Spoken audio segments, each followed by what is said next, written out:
Hello everyone, this is John, This is Rusty. and welcome to the third episode of Purple Curtain Podcast. This week we're going to be following on from last week's, not last week's episode, the last episode about... Shall I start again? I made a mistake so early in, I kind of think that it might be worth it to just start again. Yeah, we just started, so it should be fine. Hello everyone, this is John. This is Rusty. And welcome to the third episode of the Purple Curtain Podcast. We're going to be following on from the last episode about Nogizaka's future, but this time we're going to be talking about things which are purely positive.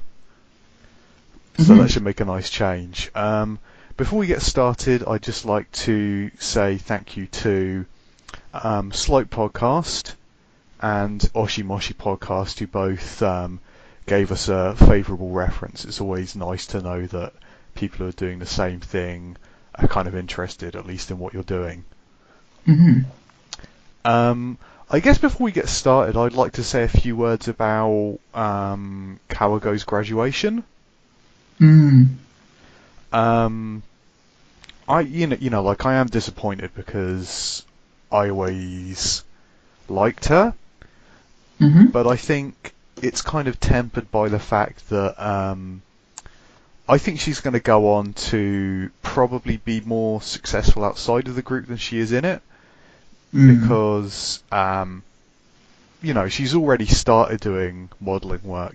She's got a sort of very specific career path lined up already, and she's been taking sort of proactive, meaningful steps towards that. So I see her future as being quite bright. Yeah, I think so. She's quite energetic, and even though she didn't achieve great success as an idol, the fact that she was so energetic and so creative in her many attempts to raise her profile, I think that bodes well for her. And considering the production work she's been doing on Marquee and among others, I think there's definitely a lot of road that's open for her. So yeah, I look forward to what she can bring. Yeah, well, I mean, it's kind of open to her as both model and modelling producer, isn't it? So it's good that she's actually she hasn't just sort of like started out on a path towards a future career. She's even managed to actually diversify in that future career. So I think things are actually looking quite bright for her. Do you know what I mean? She's not just sort of decided she wants to be, for example, an actor and kind of said that she's wanted to be an actor but graduated without having appeared in any dramas yet or anything like that. And I think she's a good model as well because she's got a face which sort of handles having quite extreme makeup put on it quite well. Do you know what I mean? Because it's like in Marquee, she's quite often got that sort of like very extreme kind of like shiny look applied to her, but she still looks quite good. And I think with that, she's not just sort of like, she's got like a kind of specific look that people can associate with her, which I think really helps as well. Yeah, I think I know what you mean, and it also helped that she's really good at posing, which she is, isn't she? Yeah, which to be honest, not every model in Nogizaka know how to do well. So it's quite interesting that she might not be the most famous or most popular model, but she's probably one of the better poser among older models in Nogi. Yeah, she is. So there was one other thing I was going to say about her. Well, she had a lot of good parties. I know what it is. It was going back to the idea of her being a successful idol. I think it kind of depends on how you define success, because obviously she wasn't one of the most popular members within the group, but she actually ended up achieving quite a lot as an Undergirls member at the end of the day.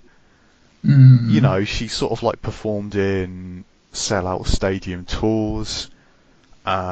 she appeared on TV regularly, Mm-hmm. and I'm pretty sure Kawago was Kawago on Kohaku as a somebody substitute at some point.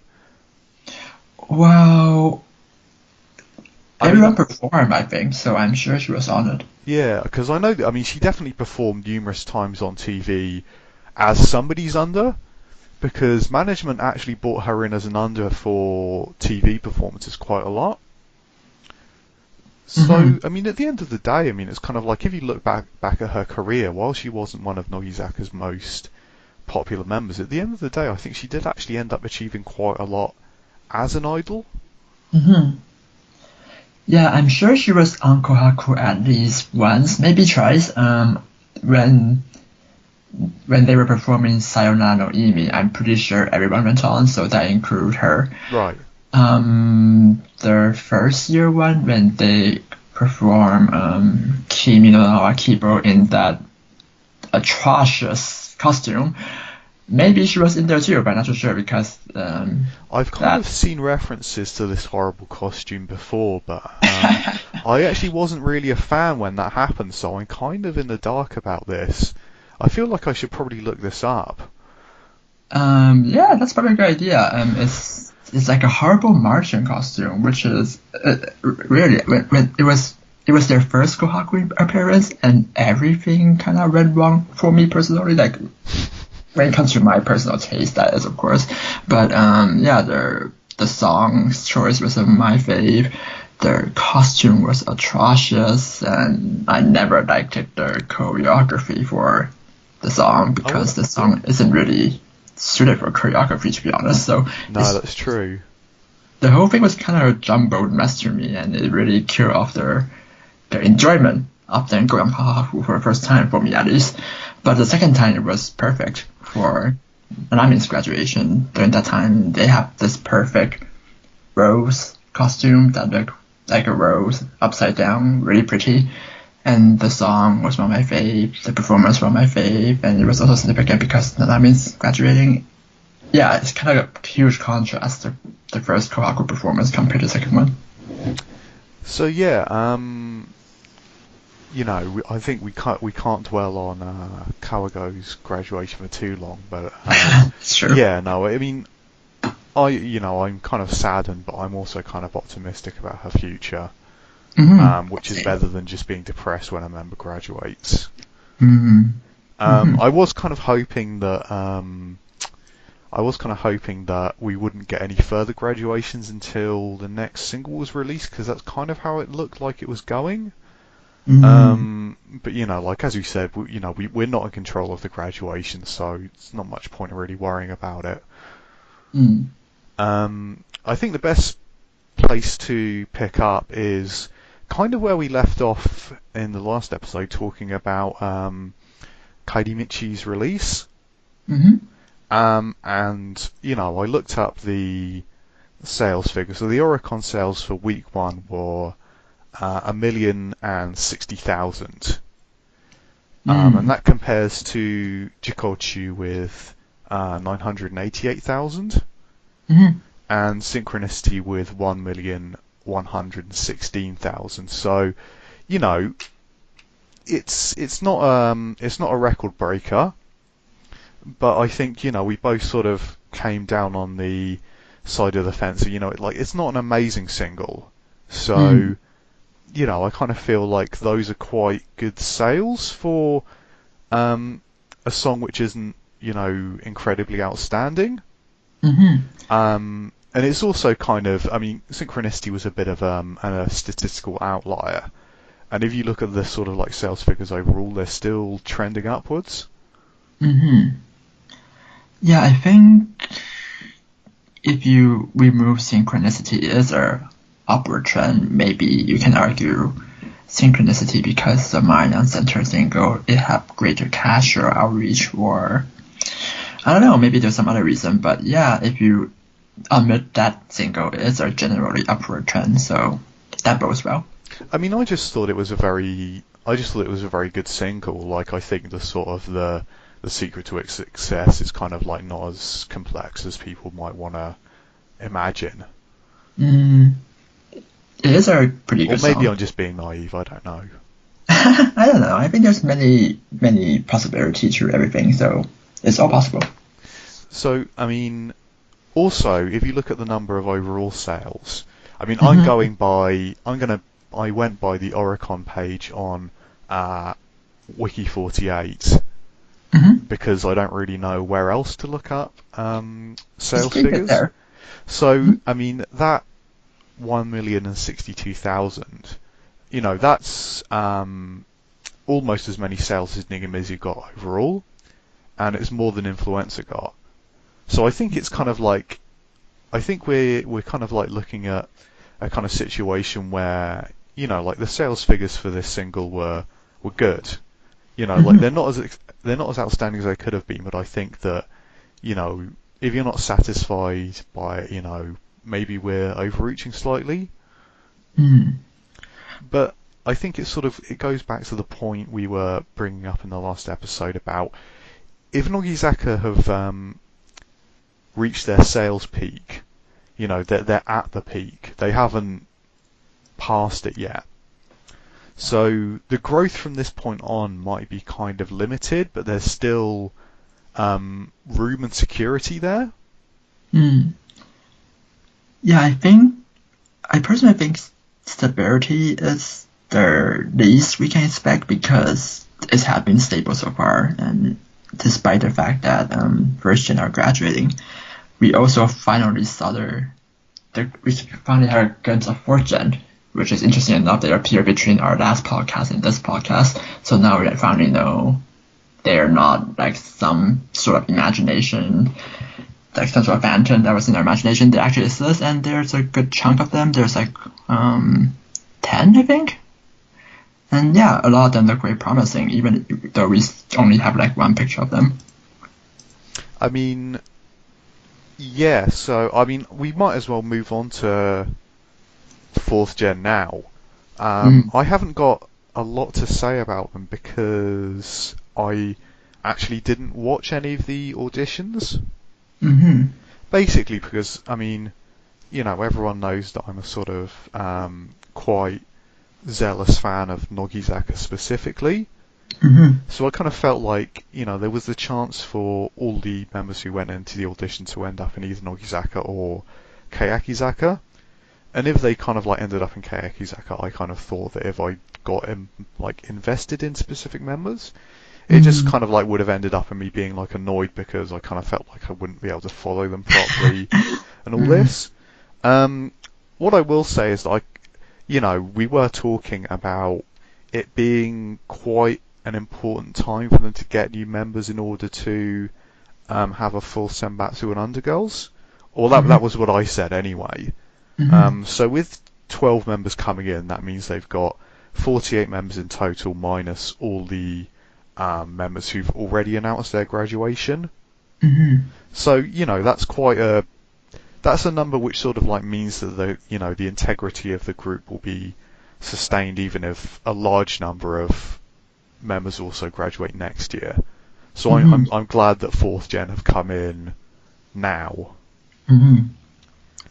Yeah, I didn't really watch too many of the show either, so I can't say I was like too invested in any particular member. Well, maybe except for 42, which apparently didn't make it for some reason. But yeah, in general, the crop looked pretty good. Just the photo they look really promising, so I can't imagine it'll be a disappointment. Yeah, everyone seemed to have absolutely loved number 42. I kind of feel like I've missed out because I seem to be the only one who doesn't think number 42's great and is kind of like not outraged by their inability to make it into the group in the end. Yeah, Um, you miss out on the pain, so that's good. yeah. Um, yeah, so somebody asked us, just to give our impressions of fourth gen from the photo. Hmm. I kind of look at it and it's like there's no one who kind of really leaps out from the photo in the way that Zuki or Minimin did from third gen. Mm, But as I said on Twitter, I kind of think it might be for the best because it means that I kind of embarrass myself about them mm, later on than I would have done. because I embarrassed myself over third gen pretty much immediately, so that wasn't great. I think they do. Somebody said they look quite a lot like Hiragana Keyakizaka, and I kind of think they do. But I think it might be because I'm pretty sure there's no members with dyed hair in that photo at all, which is quite unusual for Nogizaka. There's usually a couple of members in each gen who've had dyed hair pretty much from the time they debuted.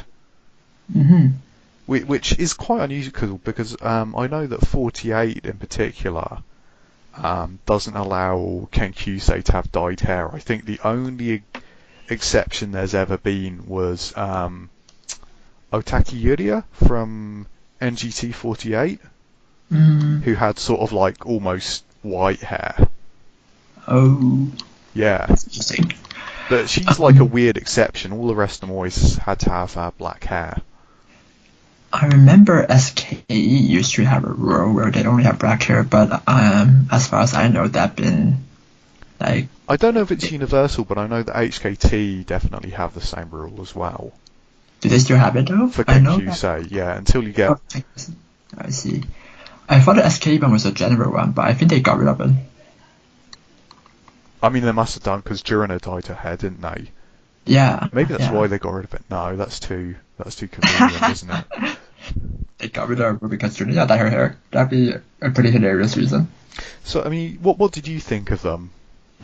To be honest, if we had just talked about first impression, I think fourth gen actually looked more polished to me than third gen initially. When third gen first showed up, the only one that really caught my attention was Momoko. She looked already like an idol, while everyone else, I guess there's potential, but they weren't quite as polished. Whereas the picture of the fourth gen, the one where everyone already in uniform and stuff, there's a few that already kind of stand out to me. Was third gen wearing the uniform for their debut photo? I'm not sure about photo, but when they first appeared in this showroom thing, was it showroom? It was a video. They were all like sitting down in two rows, and then everybody kind of there was like a MC, and there was maybe it's a new conference or something, and then they asked them some questions, and Momoko was very nervous as usual. I wasn't really into Momoko kind of like until that kind of aspect of her persona dropped off a bit. Interesting. Momoko's weird for me. She kind of go up and down when it comes to how I view her. Like sometimes I find her cute, other time I find her too much. Yeah, Momoko's definitely, very definitely herself, isn't she? I guess so. She seems natural to me. She's not pretending. It's just that sometimes I find her too easy to cry, but other times she's alright. Yeah, it's just up and down. I think she's cool now though. So yeah, like I mean, I think there's no reason not to be optimistic about fourth gen. But I think that management have to learn the lessons from both second and third gens, and they need to promote them in the same way that third gen were. Because I mean, third gen have already become very, very established with fans, so I feel like there's no real risk of them being pushed out if they really push fourth gen as hard as they push third gen. Do you know what I mean? Because I kind of think that in a way, like third gen arriving kind of closed the door on a lot of second gen. Yeah, third gen have now kind of popular enough that I think that won't happen if they do the same thing with fourth gen to third gen. Yeah, that's true. I mean, whenever there's a new gen, there's always a risk, I guess, to the previous gen. While third gen is clearly established, it's definitely a lot harder for second gen. They were never really given a good chance to begin with, and now that there's already third gen and there'll be a fourth gen coming in, it's yeah, there'll probably never be a chance for some member of second gen, to be honest. Yeah. That's unfortunate. But yeah, we can only hope that they can still get to have some opportunities that are like maybe not directly, like that's not directly exposed, but like to the side. So for example, radio job or the show giving that Karen been doing, or maybe Kodoko can go on more anime stuff. I mean, recently she just went on that Bilibili Bingo thing with Lingo on that on Bilibili, you know, that Mandarin site where they have a lot of sub Nogi stuff. And they were mostly talking about anime there, so Ringo and Kotoko together would be an interesting mix, I think. Yeah, and you know, like maybe Gundam would be a good way to keep second gen afloat for a bit. Yeah. And I mean, you won't save them, but it will definitely soften the blow. It would be like there's already a Gundam, there's already a Gundam, but I mean like more activities, more things for them to do. I mean, I think the four of those members work together really well anyway. So I kind of think regardless of saving second gen, I'd like to see a lot more of that particular group together anyway. But yeah, please save second gen. You know, they're very good. Yeah, there's a lot of hidden gem there, so it would be a shame to not see them get to see their full potential. Maybe they can make second gen be this, like have a senpai kohai relationship with fourth gen, like pair them up or something. You know? Yeah, like that would be nice. I mean, kind of similar to what they did for third gen when they came in. Yeah, with first gen. But do it with second gen instead. Yeah. Yeah, they never. Although having said that, how many? I've got this written down. I'm just wondering how many second gen members there actually are now. Yeah, there's 10. 10. And there's That's 12 fourth gens. Yeah, that's not a lot. But, you know, like moving on from fourth gen, I mean, I think it's, you know, we'll go to third gen and just sort of say, if you look at third gen, there's just so much to be optimistic about. Like, there was one, you know, like just absolutely amazing thing I noticed when I was looking through the sort of like handshake data in preparation for this episode, and that's that Kuboshi, Zuki, Yoda, Momoko, Minimin, and Rentan have sold every single handshake slot they've ever been allotted since debut. Wow. And Lilian is only one slot off doing that. She sold 17 out of 18 for the first single she was on. And like that's half of them have simply never failed to sell out. That's, you know, that's an amazing feat. Yeah, you can say that. I mean, it's technically true. This is a feat that was never accomplished by the top member of Nogi, like us, Maya and Nanase. They never will be able to do that. I mean, it's a bit of an unfair thing to say, but it's technically true. So it's quite an accomplishment. That should be the case. It's, you know, like it's one of those things where obviously like third gen are starting from a kind of like running start as opposed to first gen. But it is, I think it's hard not to kind of like look at that and just sort of say that, you know, like this group of members just has like an incredible power to them. I mean, following on from that, like in 2018, Zuki and Yoda have both sold every single one of their slots in second round. And if there's AKB fans listening, Nogizaka used to be able to sell out all their handshake tickets in the first round, but now they're not. It's kind of like the tickets are sort of like staggered in such a way that nobody can sell out in the first round, so every fan at least has like a second chance of getting somebody. Yeah, I think there's a maximum to how much ticket each person can win in their first few round. So like basically you have for example, like Sayane could and did actually sell out all her handshake tickets quite regularly in the first round. But I think the last time that was possible for Nogizaka was for when Harujian was released. And Mayan and Nar-chan, who are both still doing handshakes, both sold out in the first round. So, I mean, that's something amazing to look at. And also, I mean, they're not the only ones as well, because Den-chan has actually sold out 30 out of 30, last two singles. And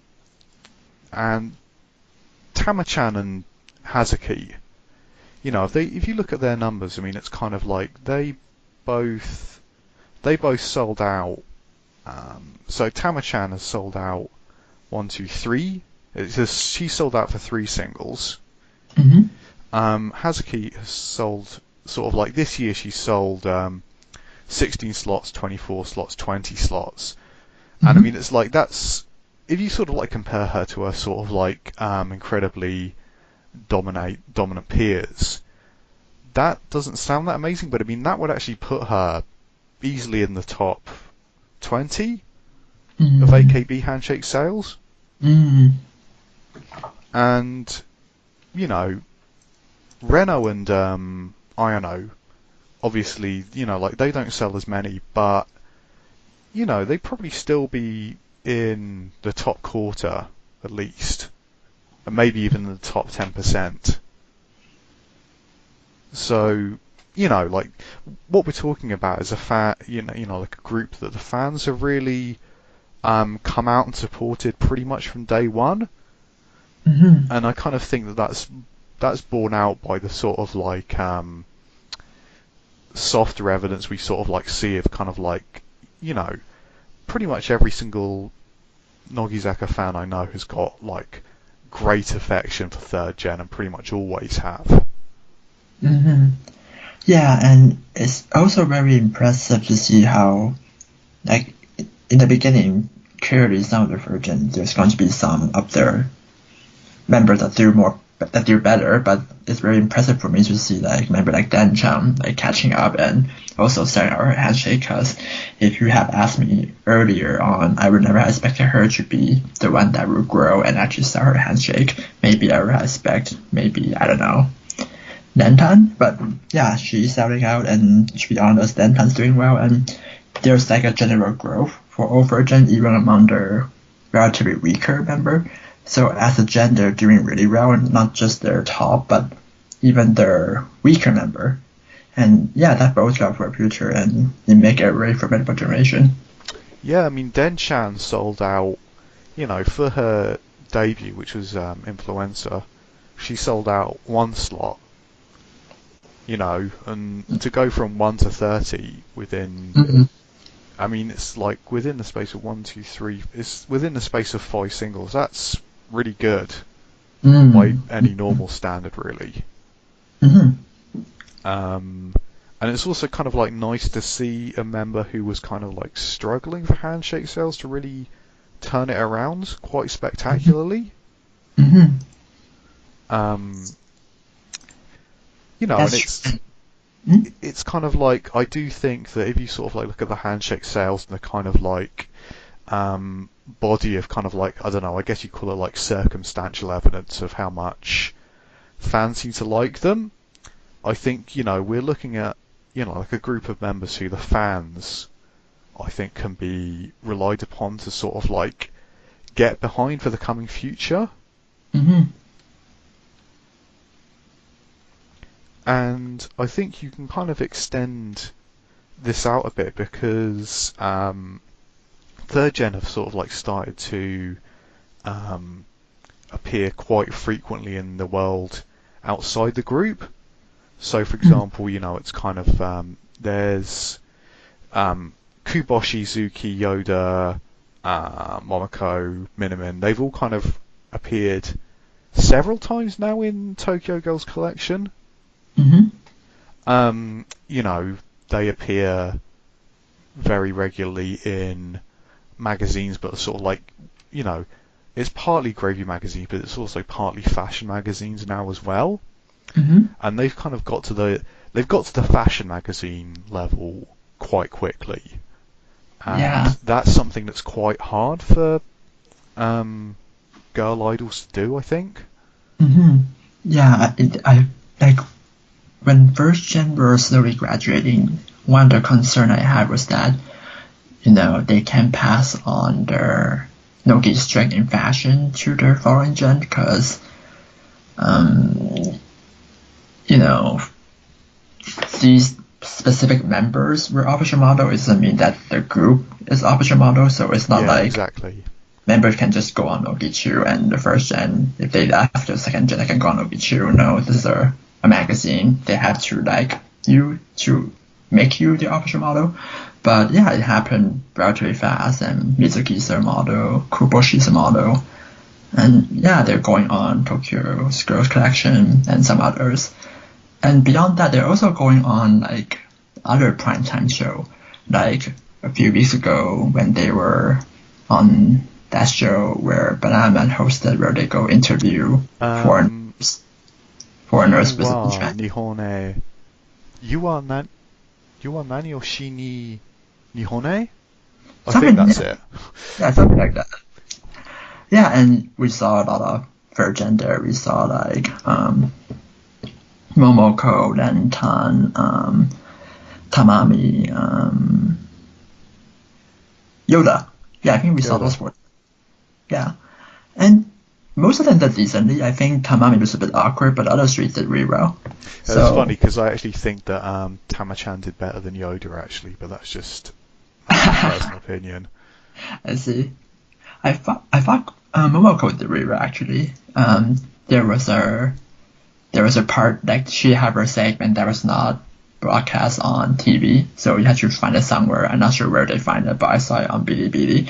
Momoko was supposed to go make a wish come true for her children, but she found someone that was 16 years old, so she's technically above their age range they're looking for.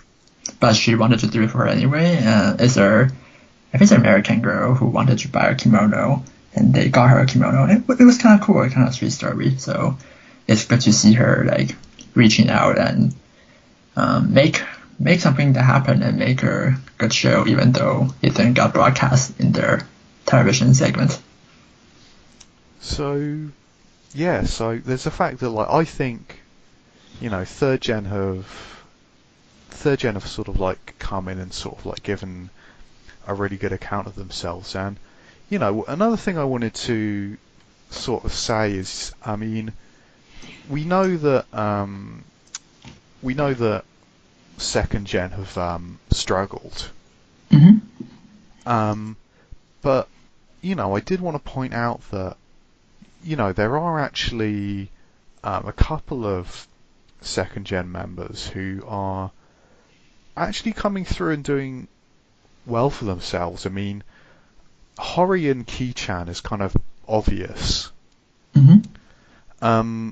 But we should also sort of see that Mai-chan has really sort of cemented herself as both a sort of reliable Senbatsu member and a fan favorite.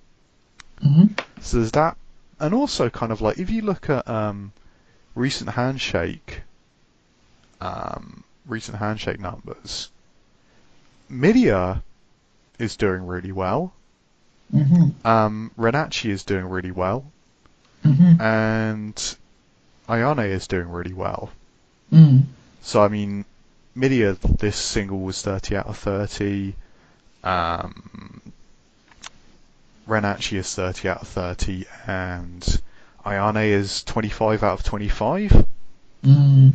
I actually think that those three members might actually still go on to be quite successful, especially if we start to see first gen members graduating.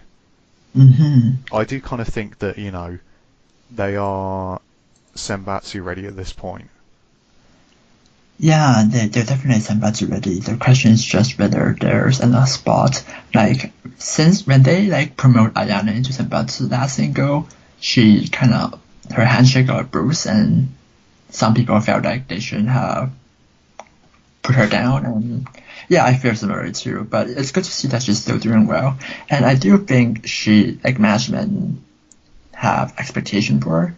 If you look at their composition, the membership composition of their coupling song for Karamichi, the second one, the one's called Caravan Ranai, you see that for the second gem, there's Kijang, Ayane, Lanze, Miona, and Milia. So I think these are the second gen member that management favor, and they're also doing well in terms of handshake. Yeah.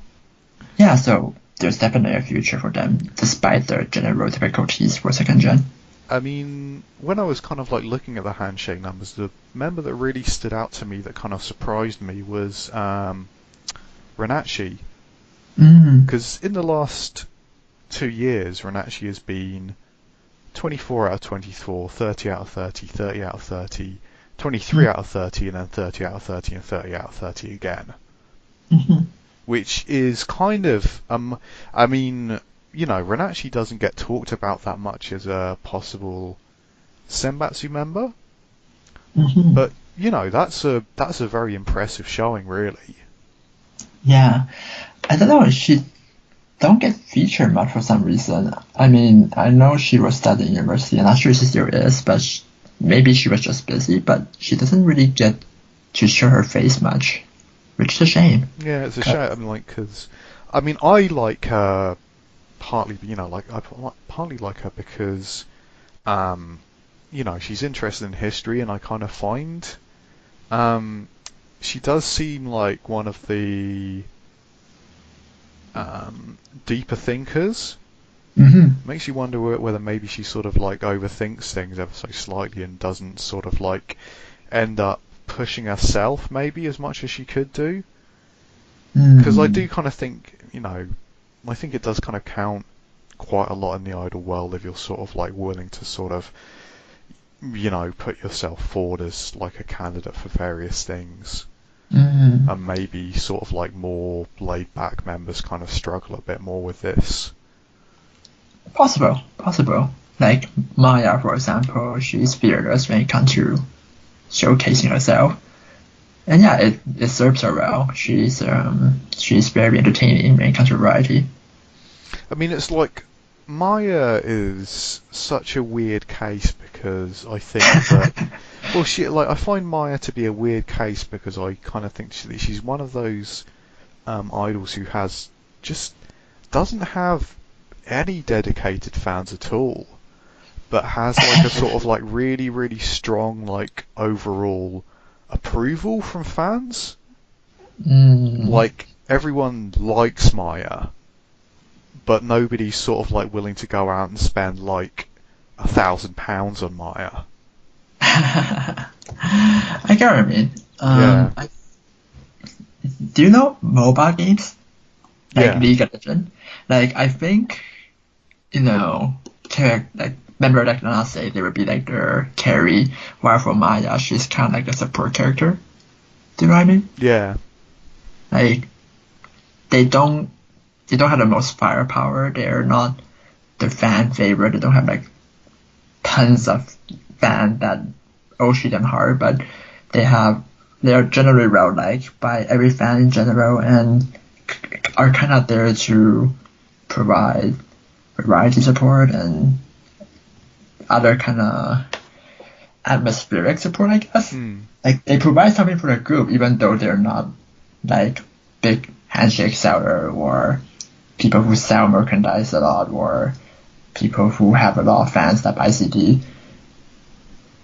That's kind of my read of it. And this, you know, this also kind of brings us back to, you know, like possible first gen graduations. Like, I guess it all kind of depends on. I think more depends on them kind of like enjoying their work than people tend to think about. Because Nogizaka members, like by all accounts, get paid like pretty okay. Like their wage is kind of like livable in a way which, you know, a lot of AKB members at the end of the day they graduate because they don't make enough money to support themselves as adults. You know, when they're teenagers it's fine, you know, it's like they can live with their parents or their parents will support them. But, you know, once they hit the sort of like magic 2021 mark, a lot of them graduate, and I also think that's why we've got like a lot of older members in Nogizaka. Mm. It's kind of like it's more like a job. I think it also helped that they get more side jobs. Like in 48, there's so many members. I can guess that most of them probably don't have a side gig, like they don't have a radio show or something like that. I mean, I'm sure there's a bunch of member of AKB or SKE. They do get to get these side gig or model work or whatever, but I imagine for the lesser known member, they don't have these side jobs to support their income, to supplement their income, so it will be a bit harder to support themselves. I think it helps that for Nogi's under members, they also got a lot of various different side jobs that they can use to supplement their income, and maybe their base pay is already pretty decent, so it make a good incentive to just keep staying. I mean, that's one thing that obviously I'm also a big fan of HKT. Mm-hmm. And, HKT members who aren't, like the members that everyone knows, they don't get very much. Mm-hmm. I mean, I almost never really notice them getting any outside work at all. Mm-hmm. Which is also part of why, I am optimistic about third gen, because when I sort of like compare them to, the outside work that the members I like in 48 get, it's not really comparable, to be honest. Mm. For a lot of AKB members who kind of like are not household names, Mm-hmm. there's Gravy, and that's about it. I see. Yeah. I mean, most of the sort of like outside stuff they get is kind of like stuff which is actually affiliated with the group in some way or another. So it might be like the group's radio show or something. I mean, it's like they do get paid extra for that, so it's not like it's a bad thing. Mm-hmm. But yeah, it's kind of hard to say why this is really. I kind of think it might have something to do with the fact that possibly Sony is a lot better at sort of like pitching the members to other companies, because they probably get a cut, you would imagine. I imagine the brand helped a lot. I mean, AKB is still famous, but like their Nogizaka brand is right now a lot stronger, a lot more attractive. As I understand it, sort of like all the Nogizaka members work for the sort of like Nogizaka 46 agency, and that's something which might not be so good for the members because they don't have a sort of like agency trying to find work for them specifically. But I do think that Sony is getting a cut of like pretty much every job they do.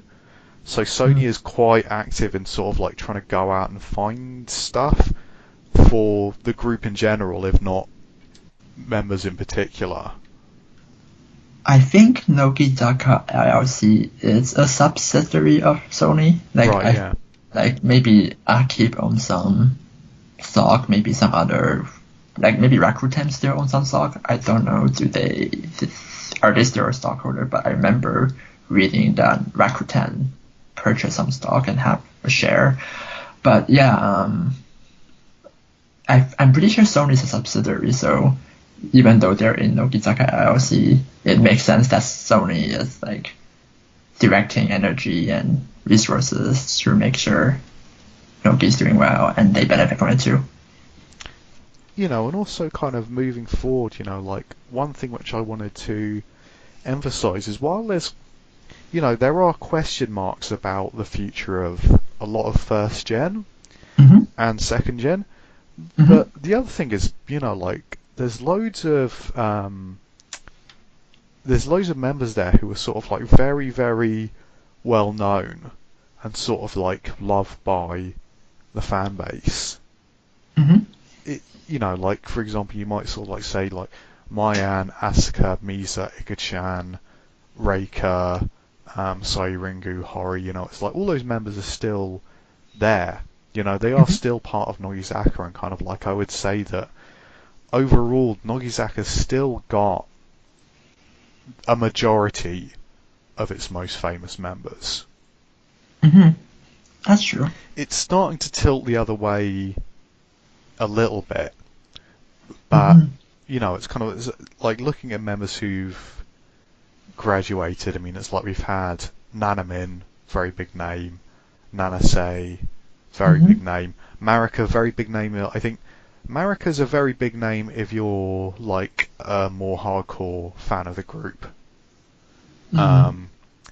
Ikoma, and who else has graduated? I mean, it's kind of like I'm quite tired now, so my brain's moving slowly. Himatan? Mai, yeah. Like, I don't know how I managed to miss out Mai. I kind of feel a bit like sick now, actually, but I mean, we're still talking about a situation where most of the big name members of the group are still in the group. And that's true. I also think there's one really important thing that the group has got going for it is that it's still got two very, very important, very, very notable members in Mayan and Asuka. And I think a group is always on a much better footing when it's got more than one person who can step in and lead the group. So obviously when AKB was at its strongest, you had Achan, and you had Yuko, and you also had, like Mayu there in the background. So that was kind of what Nogizaka had with, like Mayan and Nanase and Asuka sort of like waiting for her chance. So I think, if Mayan graduates in 2019, it seems like quite a realistic possibility. I think the question would be who would step up to sort of like be the member beside Asuka. But for now, that's a question that we don't need to worry about, I don't think, because we've got two really notable like members and idols in the idol world in general who can sort of like step up and lead the group, and I think that's a great benefit. And it's also something that I think 48 doesn't really have anymore. Like, I don't think any of the sort of AKB or any of its sister groups have two really notable names who can step up and lead the group within them. Yeah, and they lost Sakura. I guess they had Julita. But yeah, there's not much else like veteran member who can hold the fort, I guess. Yeah, I mean, it's like, if there's any AKB fans listening, I mean, it's like, I keep referring back to AKB because I like them and I know about them. Do you know what I mean? I know it kind of feels a little bit like AKB are sort of like the punching bag during this episode. But it's basically just because, like, I'm very familiar with AKB and its sister groups, and that's why I keep talking about them. It's like I can't really compare Nogizaka to, say, like Hello Project easily because I don't know anything about them. Do you know New Ship, the song from like AKB's Give Me 5 single? No. Yeah, it's quite a while. I think it's like from when was that? It's like several years ago. Yeah, but New Ship, I remember it being notable because all the members in the song were kind of like the people that management want to present as the new generation, the new face. And can you remember who any of these members are? Yeah, actually I have a page open, so I can just like read out the members. There's Sato Sumire, Ichika Miyori, Iriyama Anna, Paru, Yamauchi Suzuran, Iwata Karen, Katorena, Kawaii Lina, Takahashi Juri, Tano Yuka, Kisaki Yuria, Maji Julina, Kimoto Kanon, Watanabe Yuki, Kodama Haruka, and a JKC member called Melody something like Sunny. Yeah. I wouldn't even want to sort of like try and attempt to pronounce these Indonesian names properly.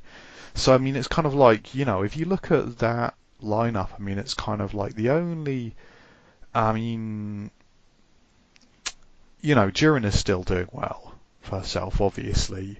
True. I think the Juri's doing pretty well for herself too. Mm-hmm. But I mean, like the rest of those members have kind of like had like quite a difficult time since then.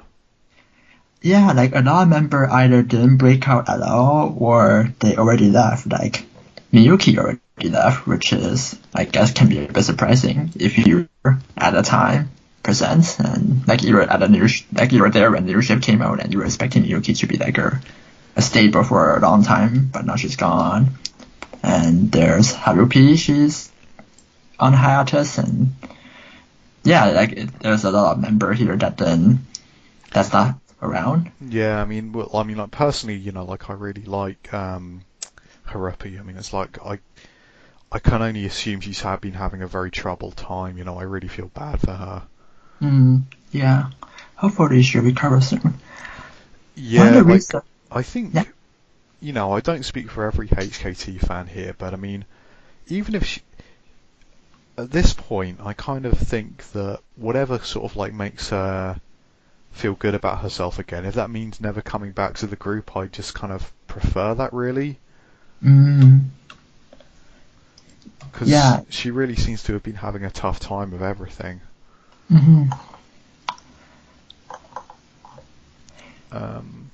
Hopefully she'll recover soon, and if it's best for her to not come back to her group, then yeah, that's fair.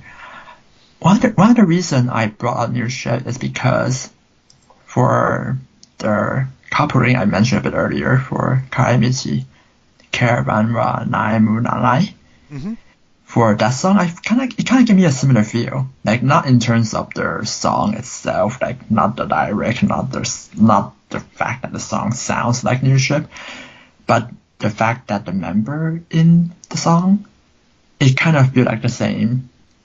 Like it's the member is chosen for the same reason. Like these member that management think is going to be up and coming. They're the new gen. They're going to be the stable for the future. And to be honest, when you look at it, that seems fair. Like they're very strong members. They seem like they have a bright future. They seem like they're going to stick around for a long time. And so who have we got there? We got Asuka, Hinashima, Minami, Kijang, Ayane, Danze, Miona, Milia, and then Lilian, Lentan, Umezawa, Momoko, Kuboshi, Denjang, Mizuki, and Yoda. So yeah, I mean, it's kind of like, we are talking about a group of members who I really do think will be integral, like at the very least for like the next 2 or 3 years. Yeah, like at least. Yeah, so if there's people who are like pessimistic, I feel like you just need to show them the MV for the song, and you'll be like, wow, the future is bright and stable. And I mean, I think this sort of like moves on to, like during a lot of the previous episode, we were talking about how, like there's lots of members who kind of like have, like slightly shaky futures who look like they might leave soon. But, I also kind of wanted to emphasize the fact that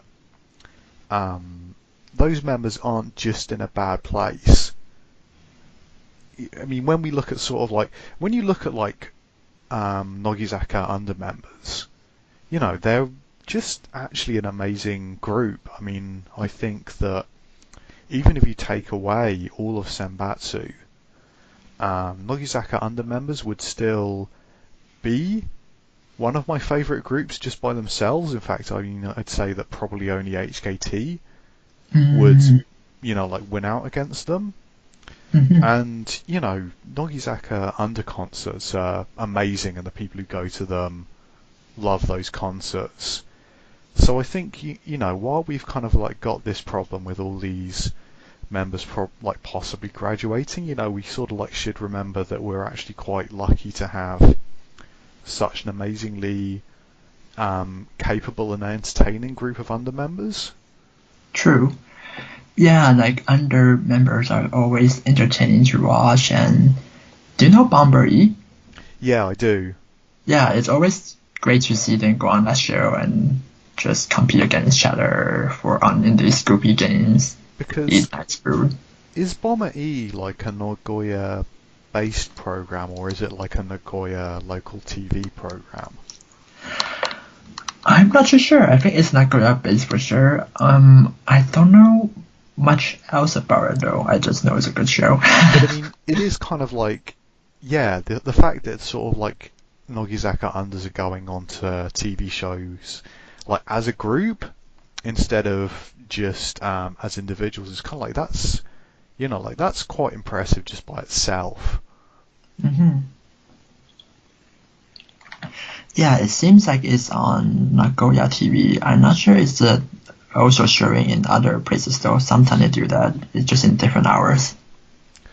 So, but yeah, like that was just one thing that I kind of like wanted to emphasize, because I know that like people are worried about second gen, but we should also second gen and the less popular first gens, but we should also kind of like I think be quite thankful for the fact that we're kind of like blessed by having undergirls who people are actually bothered about caring about.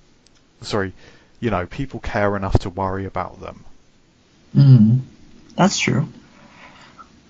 One of the things that I'm hoping will happen when 4th gen come in is that I hope they make Nogi 10 interesting again. Yeah, I mean that was kind of Nogi 10 is kind of like a bit of a frustrating show for me, because actually I kind of find that like the location episodes I always found really enjoyable.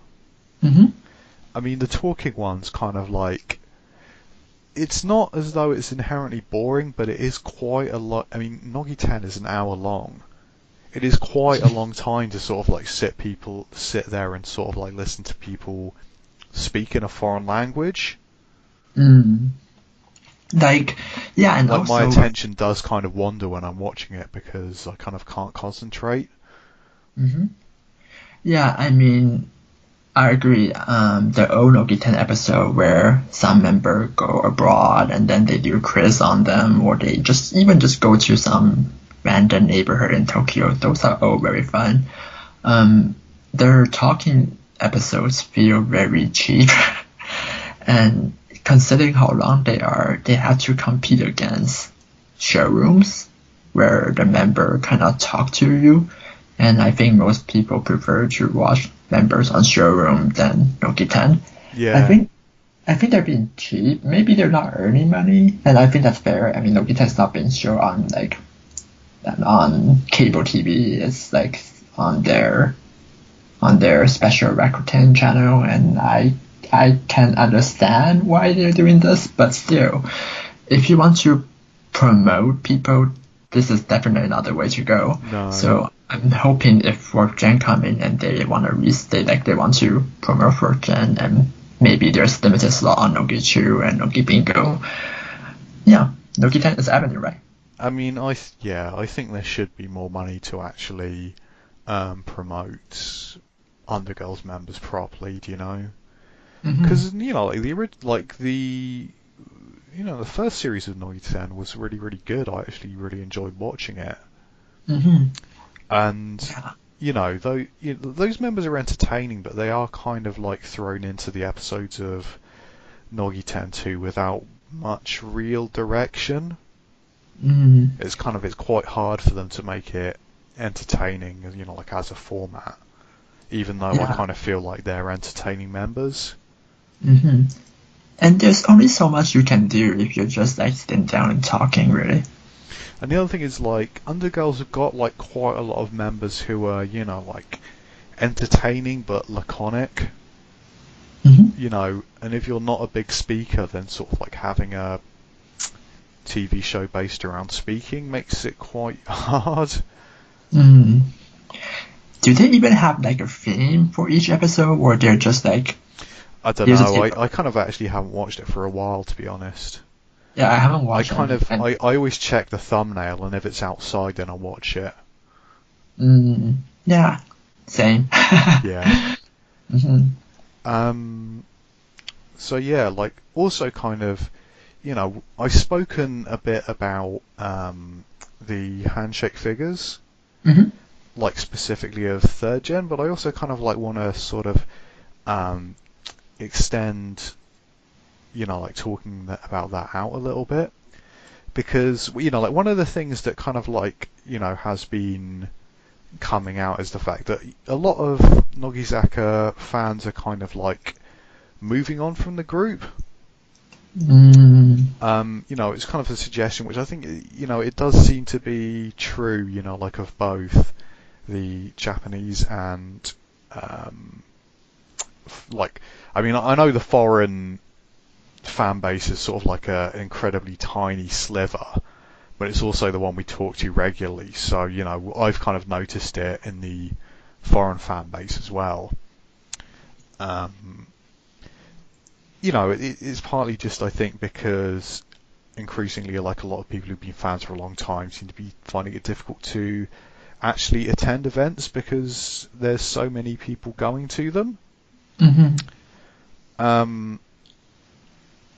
But you know, like what I kind of say is, you know, if you look at the handshake numbers, you know, Nogizaka is spectacularly successful at fan events. Mm-hmm. Like, I probably should have gone and compared them to Kayakizaka, but instead I just compared them to AKB instead. Mm-hmm. So, you know, like there's a few points here, like the actual number of slots sold out has decreased, like the gross number. So I mean the peak was Nigamizu, which sold 893. Mm-hmm. And Chikochu sold Chikochu has sold 701 so far. It's in the seventh round. Mm-hmm. But one thing to keep in mind is that Nigamizu there were 42 members doing handshake Mm-hmm. for that, and Chikochu had 32 members doing it. Mm-hmm. So I kind of like did the numbers. Nigamizu sold 21.2 slots per member. Jikochu sold 21.9 slots per member. And Kairimichi so far has only sold 644 slots. Mm-hmm. But that's from only 28 members, so that's actually 23 slots on average per member. So the actual average has gone up even though Kairimichi has not finished selling yet. Mm-hmm. So, I mean, basically the story here is that, you know, the overall number has kind of decreased, but it's basically because increasingly, like, the more veteran members are just not doing individual handshake events. Mm-hmm. You know, the actual number of members doing handshake events has decreased, but they're actually selling more overall. Mm-hmm. Even though a lot of the most popular members of the group no longer even do them.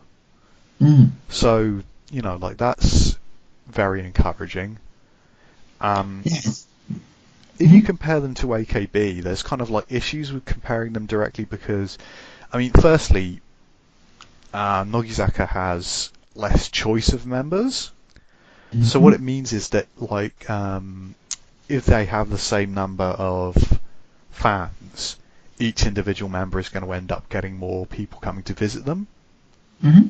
Although, like, I would point out that kind of more members would tend towards, you know, like more fans in general. The other thing is kind of like I have no real idea whether the actual number of people who go to see an idol in a handshake slot is the same between AKB and Nogizaka. Like, I would imagine it is, but I can't prove that it is. No one can really. Kind of like the management are the only ones who really know how many individual handshake tickets are sold for each individual idol. The other thing is kind of like people need to bear in mind that obviously AKB sister groups all have their own handshake events for their singles as well. So that will mean that like handshake numbers for those members will probably be lower than they would be otherwise. But I'm going to go ahead and compare them because, I mean, like we're talking about this stuff, so we might as well. Otherwise, it's kind of contextless. True. So, if you're going to talking about numbers of members that are sold out, like all of their handshake slots, in 2018, Nogizaka sold 15 members sold out for Synchronicity. 14 members sold out for Chikochu, and for Kairi Michi we already have 15 members who sold out. So that's an average of 14.7 members selling out for each single. If you compare it to AKB, Jabaja, 10 members sold out. Teacher 30 members sold out. Sentimental Train, 11 members sold out for No Way Man. 5 members have sold out so far. So that's an average of 40 members. No Way Man and Kairi Michi are both on sale now. Kairi Michi is on the 7th round and No Way Man is only on the 5th round. So that's something to keep in mind. If you look at the overall number of slots sold, Synchronicity was 778, Chikochu was 701, and Kairi Michi was 644 for an average of 707 slots sold on average. AKB was Jabadao was 468, Teacher was 2,544. It's a Senbatsu single, so everyone's going to go along and sort of like try and cheer on their favourite member before So Sankyu happens. That's why that's so big. Sentimental Train was 1,054 and No Way Man was 641. So it's an average of 1,167 slots sold out. So the takeaway point that I want to prove by bringing these numbers up is that in terms of sellouts, members who sold out every single one of their slots, Nogizaka is actually ahead on average. And in terms of overall slots, they're about at 2/3 of what AKB can manage. Now, you've got to keep in mind that what we have is a situation where Nogizaka, with about 30 members actually appearing in handshake events, is competitive with 48 Group in general, which has about 15 times the members they have. Which, if you think about it, is kind of amazing, really. True.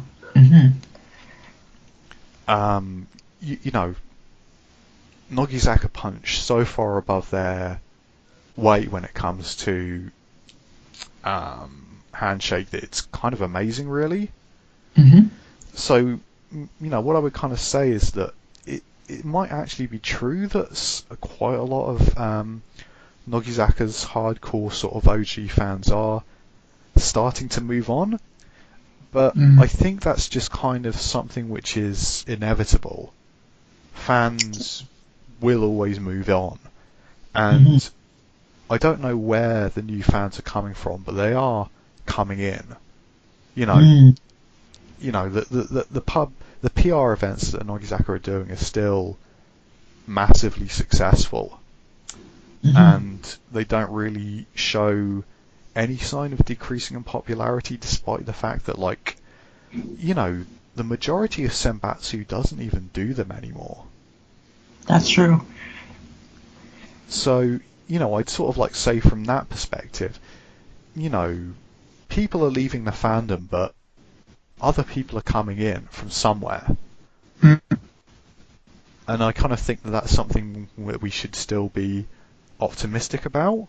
I think it's kind of sad that people are kind of starting to lose interest in them who've sort of like been fans for a long time.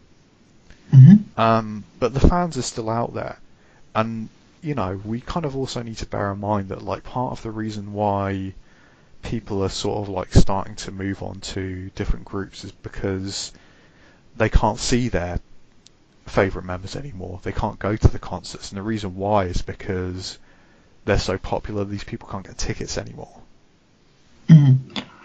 Yeah, I think that's a huge part of it, and I think part of their function, I guess, of 4th gen and new gen is they're kind of like a buffer, I guess. Like when 1st gen and 2nd gen or like pre-system member gets so popular that the old veteran fans can't get their handshake anymore and are pondering leaving. I think one of the function of 3rd gen and probably 4th gen is that many of these fans might instead become fans of 3rd gen or 4th gen. So instead of leaving, they continue to be fan of Nogi, but their Oshi might have changed. They become Kuboshi Oshi, they become Yoda Oshi.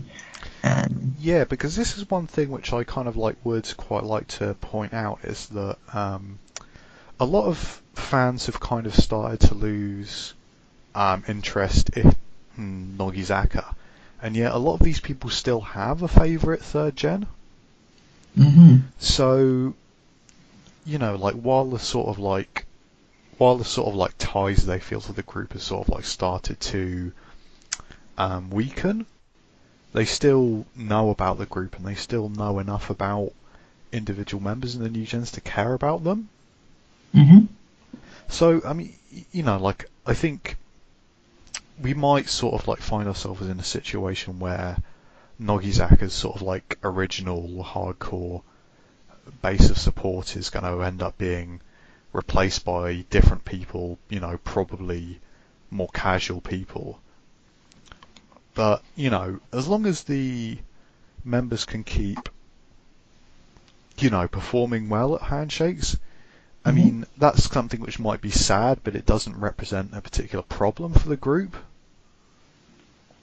Yeah, I think one way to interpret it is that for many of their popular 1st gen and popular veteran member of Nogi, they're gaining a lot more casual fans. And maybe they're gaining some new hardcore fans too, but they're probably losing some of their old veteran hardcore fans who just don't have as much opportunity to see them anymore. But while some might be lost from Nogi for good, a portion are actually going to 3rd gen and maybe 4th gen too, because 3rd gen and the upcoming 4th gen, they are not going to be as famous as the 1st gen. They're not going to be as famous as Mayang, Kuchang, Asuka. So a higher portion of their fan are probably more hardcore fan. And yeah, it's an interesting system if that's the way it's working, and it's a way to sustain the group for a long while, I think. So, like we've talked a bit about sort of like numbers, but I also kind of wanted to talk a little bit about the fact that, like Nogizaka's soft influence remains really, really strong. By which I mean, the kind of the sense of Nogizaka's existence in Japan in general. So things like them sort of like appearing in modelling magazines, or them appearing in adverts, or them appearing in plays, or them appearing in dramas, sort of like the kind of presence that Nogizaka has in Japan to people who aren't particularly idol fans. One thing that kind of like struck me when I went to Japan a couple of years ago, I mean, so this is a couple of years ago and it is like quite an old kind of like set of information. When I first went there, in kind of like 2011, I saw AKB all over the place. Mm. You know, I sort of like saw like the pictures of AKB members all over the place. You know, like sort of like, you know, like on like advertising billboards and like on TV and stuff. And you know, when I went there a couple of years ago, it had kind of like all those. It's almost kind of like, you know, like a film where somebody flips a switch and all of a sudden the pictures of one person have been replaced by the pictures of somebody else. And all the sort of like adverts which, you know, like would have once gone to AKB members were now going to Nogizaka members. You know, like one sort of like which really stuck out to me was kind of like in every single train station I went to, there was like a particular vending machine which sort of like was like a kind of like bottled water vending machine, and they all had a picture of a Nogizaka member on them. Mm-hmm. So like at every single station I went to, I would see them, Mm-hmm. and it's kind of like I kind of feel like that was kind of like emblematic of the way that they kind of, you know, you do see them regularly in various places. I can't say for certain whether that's kind of like died off since I last went there, but it wasn't that long ago. And that was probably like before they reached their peak popularity. Mm. And so, you know, like I'd sort of say, you know, like Nogizaka's kind of presence in, you know, like Japan really just seems to be growing with each passing year. Mm-hmm. I don't know, have you got anything you want to say about this? Yeah, I don't think AKB have that dominance on their market anymore. Like, yeah, I get that sense you were talking about, even though I wasn't there to see it myself. But just judging from what I see on television and what I see from what people are saying, yeah, what you described, I am pretty sure that was the case, but I don't get a sense that that's the case anymore. I mean, there have been a lot of high-profile graduation for AKB. There's a lot less publicly recognized figure now. Yeah, the sense I got is that they don't have that dominance anymore, and I don't think Nogi had that dominance either. But Nogi is definitely a lot more presence now than back then. And I think that, you know, Nogizaka and AKB are slightly different in the sense that, you know, like AKB kind of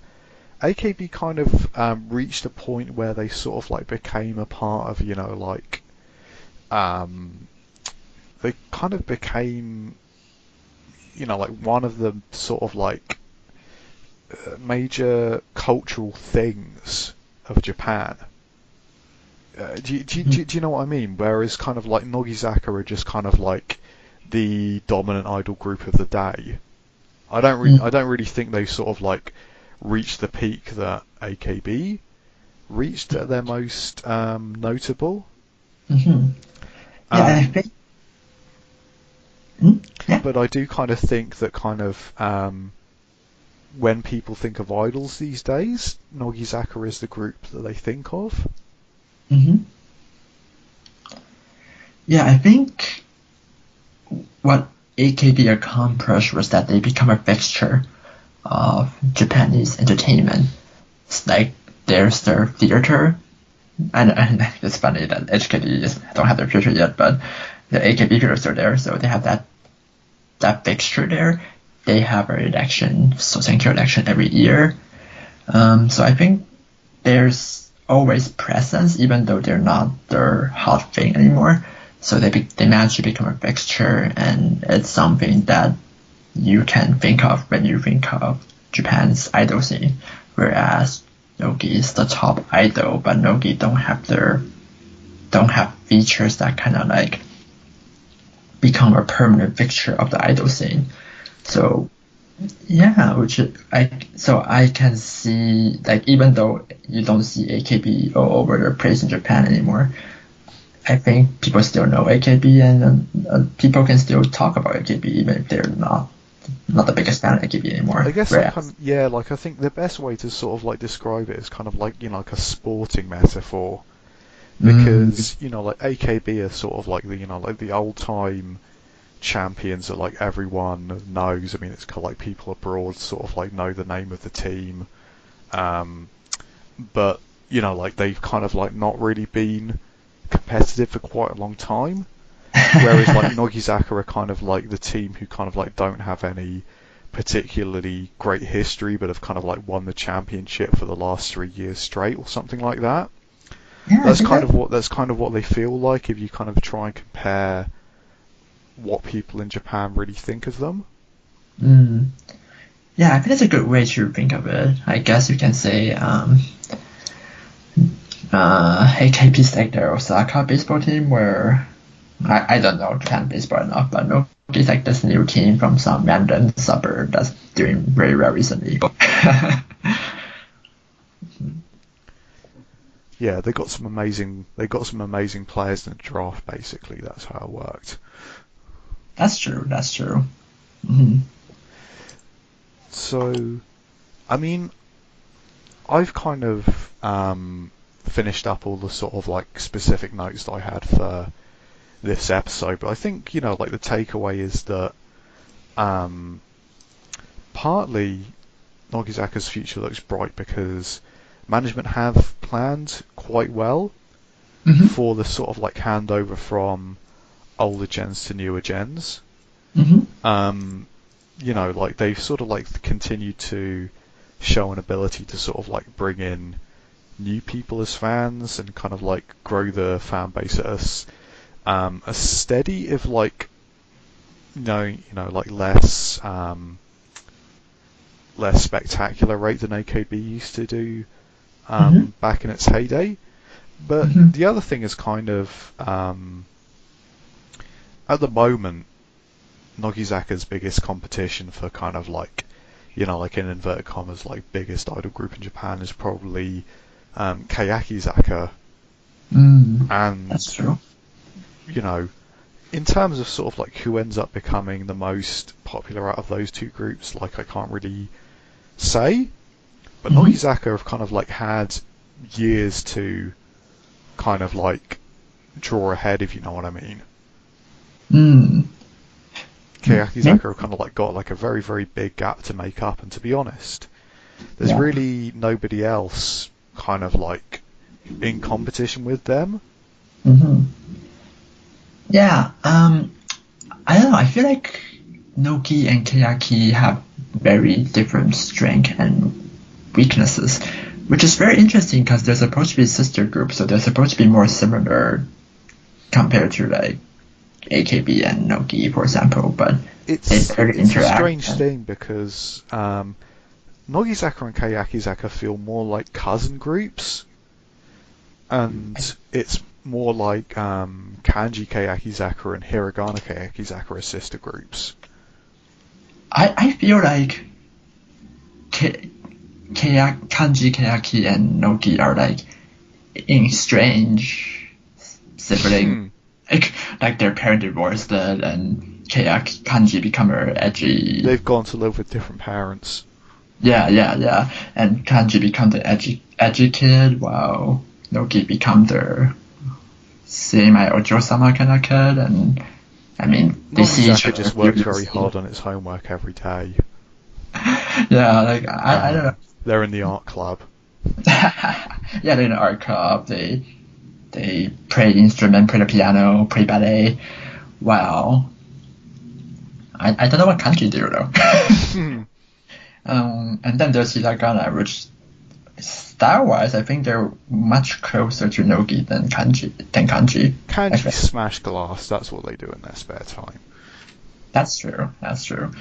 You know what? Maybe that can be our theme for the next episode. We'll invite our Kanji fan, and then you and the Kanji fan can go head to You head. want me And to argue with them? I don't know, Rusty. I don't know about this. I can be the moderator. Um, I'll keep the peace. yeah, but so many of my arguments against them are rational. Well, we'll see. I'm not sure there's anyone who likes Kanji Kayakizaka out there who'd be willing to talk to me, so They don't want to experience your wrath. that's a big speed bump, but Mm. Yeah, I don't know. I'm sure we can find someone who wants to talk about it. I mean, like, calmly talk about it and the debate. I mean, the debate's cool too if you want to debate and me moderating, and I can go sell, take it on Patreon, and I'm sure you will do well, and we can start a popcorn business. But anyway, kind of like that leads us on to like one of the things that I wanted to say to close the episode up. You know, it's like there were two things. The first thing is, you know, like I've had not emails. I've had like a DM from one person who wants to appear on the show. If anyone else is kind of like listening and kind of like thinks that they have something that they want to talk to us about, you know, like the offer's out there. You know, I mean, you know, like we're not like a sort of like big, massive podcast. You know, it's like we don't have any egos. I'm pretty sure there's other people out there who can sort of like bring things to the podcast that we couldn't. So there's that. The other thing is, because I don't think we'll ever actually be able to make any money off this podcast, we don't do Patreon AMAs. But if anyone kind of like has any questions they want us to answer, or just like any kind of like thing that they want us to talk about in future episodes, you know, sort of like send. I mean, you can send a DM to the Purple Curtain Podcast Twitter account, or you know, you could just like write a message. I mean, I would look at either one of those things. And there is also a Curious Cat linked onto the Purple Curtain Podcast Twitter page. So if you want to ask a question but you don't want us to know who you are, you know, like just please send them. Like, to be honest, I mean, I think it would be quite fun to answer people's questions. So like anyone who just has anything they want us to bring up, you know, it's like just feel completely free to come ahead and do that. So with that, I've got nothing left I want to say. How about you? Yeah, I think I'm done with what I had to say too. Okay, so in that case, it's goodbye from me, John. And goodbye from me, Rusty.